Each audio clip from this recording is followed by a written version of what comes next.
Hello நண்பர்களே, நான் உங்களுக்கு ஒரு கதையை சொல்லப் போகிறேன். அதனால் ஸ்கிப் செய்யாதீர்கள். முழு வீடியோவை பாருங்கள். நாட்களுக்கு முன்பு தேவன் தேர்ந்தெடுத்த ஒரு மனிதர் இருந்தார். அவரின் பெயர் ஏப்ரஹாம். தேவன் அவருக்கு ஒரு வாக்குத்தத்தம் கொடுத்தார்.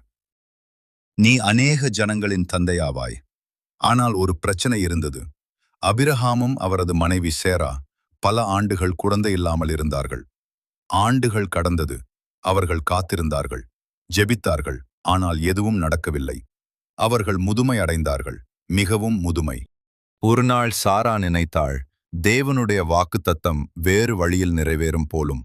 அதனால் தனது வேலைக்காரி ஹகார் அபிரஹாமுக்கு கொடுத்தாள். சில காலத்திற்குப் பிறகு ஒரு ஆண் குழந்தை பிறந்தது. அவரின் பெயர் இஸ்மாயில். அபிரஹாம் அவரை மிகவும் நேசித்தார். அவர் நினைத்தார், இதுவே தேவனுடைய வாக்குத்தத்தம். ஆனால் தேவன் மீண்டும் பேசினார்.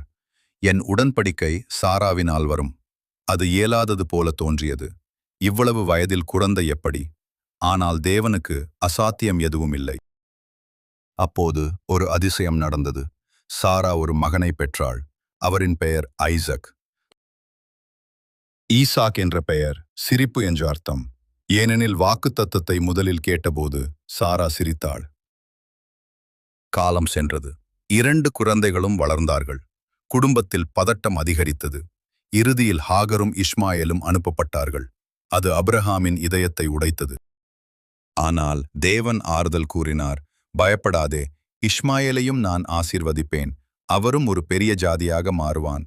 தேவன் சொன்னதை நிறைவேற்றினார். ஈசாக் வழியாக இஸ்ரவேல் வந்தது. இஸ்மாயேல் வழியாகவும் பெரிய ஜனங்கள் வந்தார்கள். 2 மகன்கள், இருவரும் ஆசீர்வதிக்கப்பட்டவர்கள். ஆனால் ஒரு வாக்குத்தத்தம், தேவனுடைய சரியான நேரத்தில். இந்த கதை நமக்கு சொல்லுவது என்ன? நாம் சில நேரங்களில் தேவனை உதவ முயற்சிக்கிறோம். அவரின் நேரத்தை அவசரப்படுத்துகிறோம். ஆனால் தேவனுடைய நேரம் எப்போதும் சரியானது. இன்று நீ ஏதாவது வாக்குத்தத்தத்துக்காக காத்திருக்கிறாயா? நம்பிக்கை இழக்காதே. தேவன் சொன்னதை நிச்சயம் நிறைவேற்றுவார். இந்த வீடியோ உங்களுக்கு பிடித்திருந்தால் தயவு செய்து லைக் செய்யவும், ஷேர் செய்யவும், கமெண்ட் செய்யவும் மற்றும் சப்ஸ்கிரைப் செய்யவும். நன்றி. ஆமென்.